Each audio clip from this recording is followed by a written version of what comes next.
Have you ever wondered how the patriarchy originated? Because this is something I think about all the time, especially when someone's like, oh, this is the natural order of things. Hello, if it was the natural order, then we wouldn't need violence to uphold it. Stupid idiot.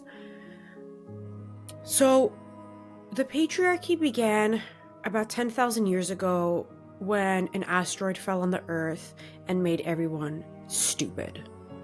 I'm just kidding. There isn't an actual single isolated origin point of the patriarchy, unfortunately. And I know it's frustrating because we want a clean-cut answer and we want to pinpoint a specific time in history when it happened. But unfortunately, the patriarchy, like a lot of other parasites and viruses, it's difficult to trace it back to a single origin. You know, like, where did gonorrhea come from? I don't know. You can trace it back to tons of different moments of history, but you can't really trace it back to like one individual nasty person and be like, yep, that's where it came from. And it's the same thing with the other strain of gonorrhea, which is patriarchy.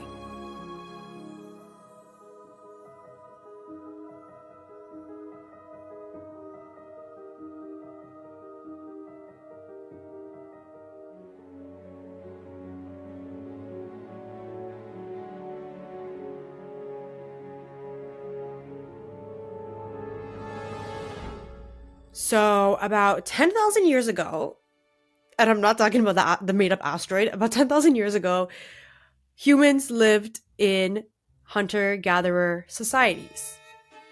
And these societies were a lot more egalitarian than the butt-crack societies that we have now. And what's interesting is that women's foraging actually provided the majority of calories. So women were the breadwinners, so to speak. And decision-making was a more collective process, okay? People lived in larger groups, they lived in kinship groups with extended family and larger communities. And so life was different. Life was different. And obviously I'm generalizing here because there's not like a one-size-fits-all hunter-gatherer, life. Welcome to my crib. Hey, welcome to my cave. But on average, humans as hunter-gatherers lived a more egalitarian life. And an interesting fact, because the idiots, they always want to point to chimpanzees and say, oh, well, chimpanzees are patriarchal, so patriarchy is a natural human thing. I'm so sorry, the species that are closest to humans are bonobos. And they're matriarchal. So shut the fuck up, Chad. Anyone who tries to pull the whole chimpanzees are patriarchal argument is probably built like a chimpanzee. And then as humans evolved, or devolved, depending on how you're looking at it, and moved out of hunter-gatherer societies and became city girls from the 305, several things happened. When humans started moving out of their hunter-gatherer societies and more into cities and states, when I'm talking about states, I'm not talking about the United States, I'm talking about actual like organized forms of government, we see several forces shaping what we now know as patriarchy. So I did a lot of research preparing for this little history lesson that I want to give you baddies. And a lot of times I would find conflicting accounts, because the word patriarchy means rule of the father.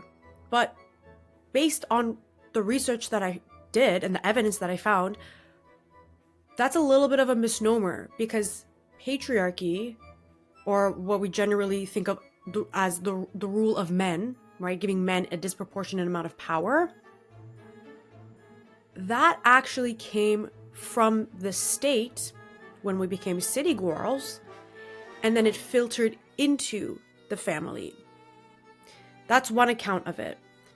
And the body of evidence is actually a little bit messy, because even after I finished my research and I wrote this episode and I sat on it, I came back, I edited the episode and like coming back to it, I still wasn't satisfied. I'm like, there's something feels like it's missing. So I'm going to give you the historical account that I found. And then I'm also going to give a little bit of my hypothesis and what I've gathered from all of this, my educated interpretation of this. And you might notice if you're watching this on video that I am wearing a blazer, a linen blazer, and I'm holding a pen. So I am an authority figure. If you're wearing a shirt with a lapel, you call the shots. Listen, I don't make the rules. I'm just saying I'm holding a pen and I have a lapel. So take that how you will. Okay.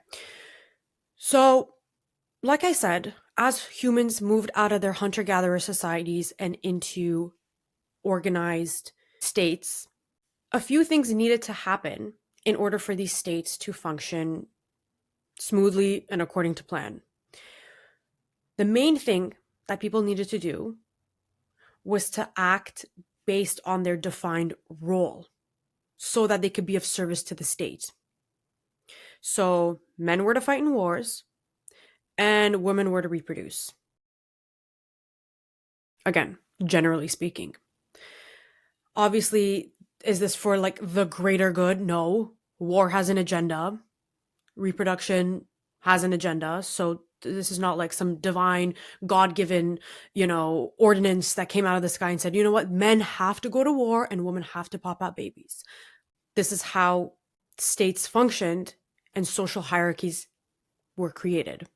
Okay, because everything is made up.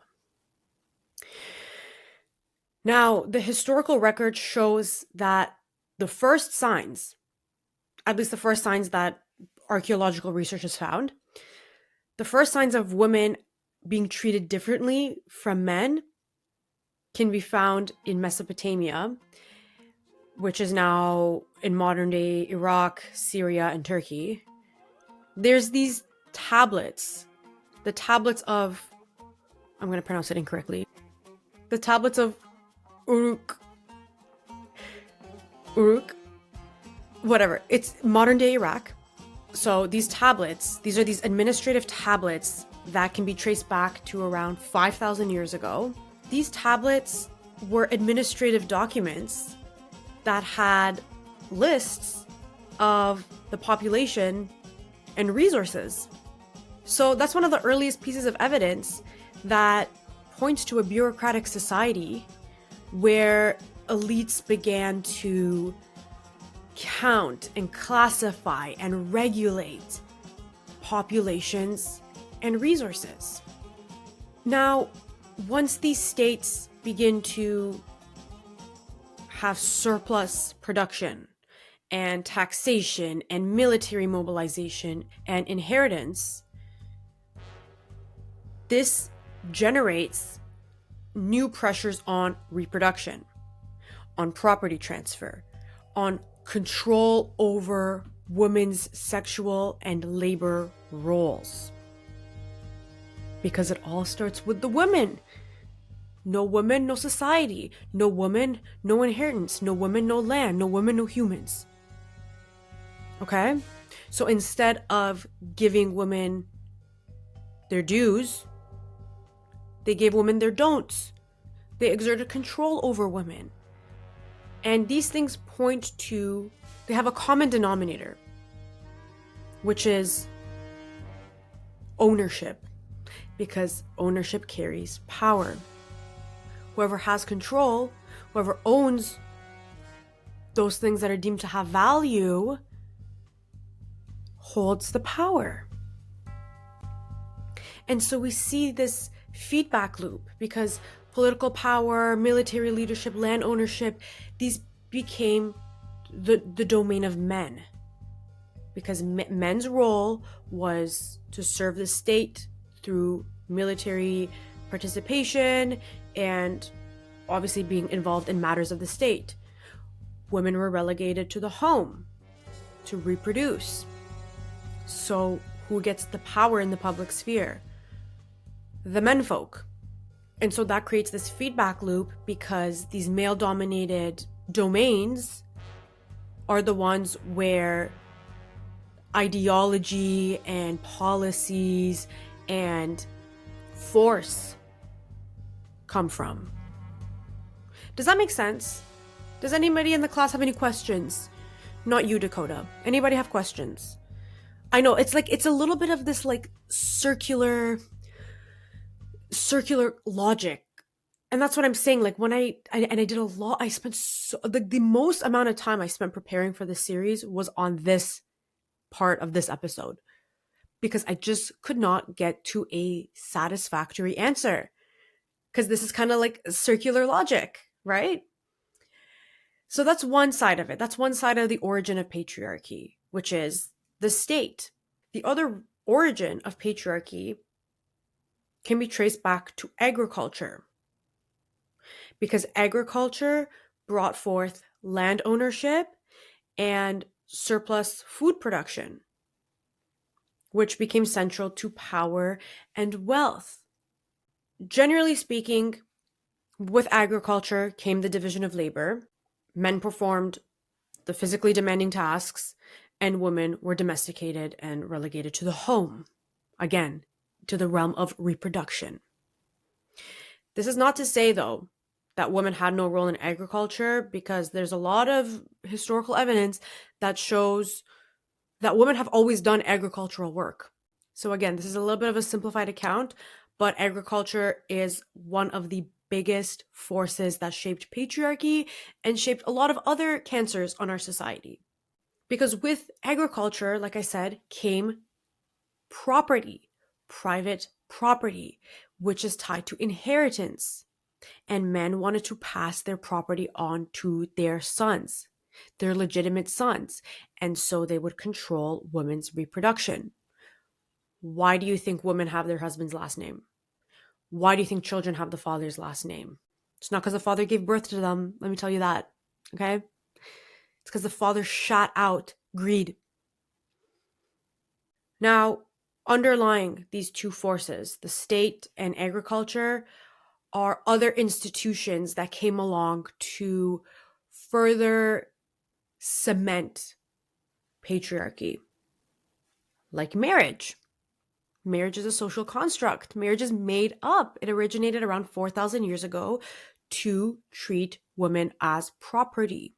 Again, to control their reproduction and to control inheritance. Religion entered the chat, which is a topic for like a whole, which it just deserves its own series. But religion came in to replace the woman's role as the creator, because now you have this masculine god who's the creator, and woman came out of a rib, right? And religion also served an important function in patriarchy, because central to its narrative is that it is divine. The rule of the man is divine. So you can't question these things because they are God-given. So that was like the final seal on patriarchy. It's like, you know what? This is like, you cannot even question this. This is just how the universe exists.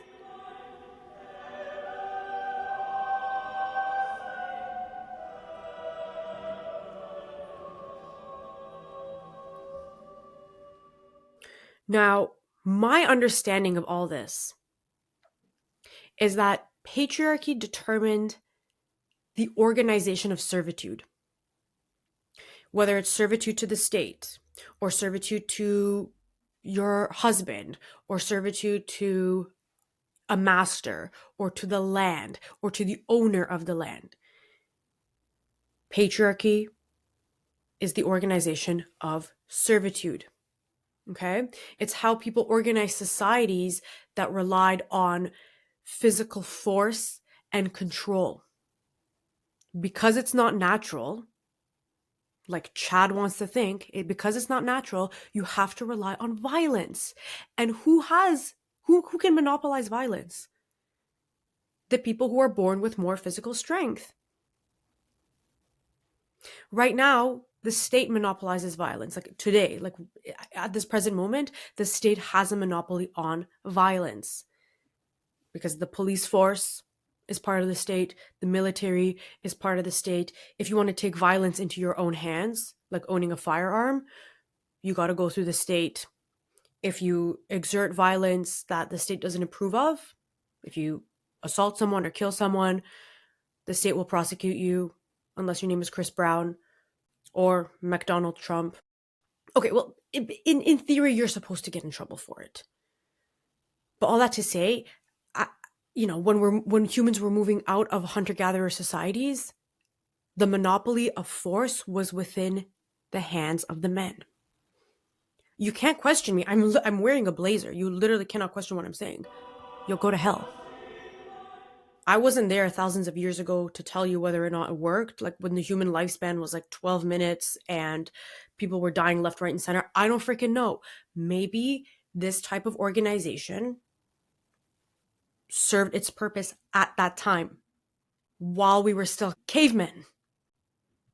But as time went on, we could have evolved into something better because we're not living in the same conditions as we were 10,000, 8,000, 5,000, or even 200 years ago.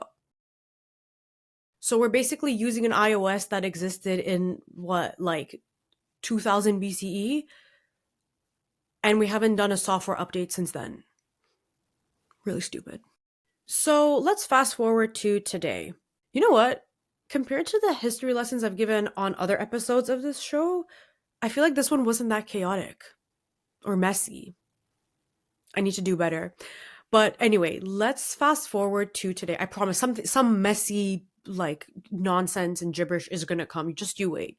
We have 4 other episodes for nonsense, okay? You're in for a ride. But fast forwarding to today, there is one institution in particular that has ensured that patriarchy is ingrained in everyone's life for millennia. It's like this one bug in the software that's preventing a software update.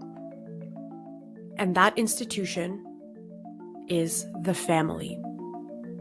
Because if patriarchy is the organism, the family, especially the nuclear family, is the cell. And in the next episode, we're going to get into exactly why that is. All right, in the meantime, don't forget that you are the baddest bitch in any building that you step foot in. All right, until next time, stay bad. Love you. Bye. And shout out to all the baddies on Patreon. Shout out to Adriana, Mina, Gemma, Priya, Katya, Irene, Naomi, Nilufa, Adelaide, Nadia, Faith, Amy, Simran, Melinda, Sophia M, Sophia K, Jada, Yael, Amara, Kat, and Jin. Thank you all so much for your support.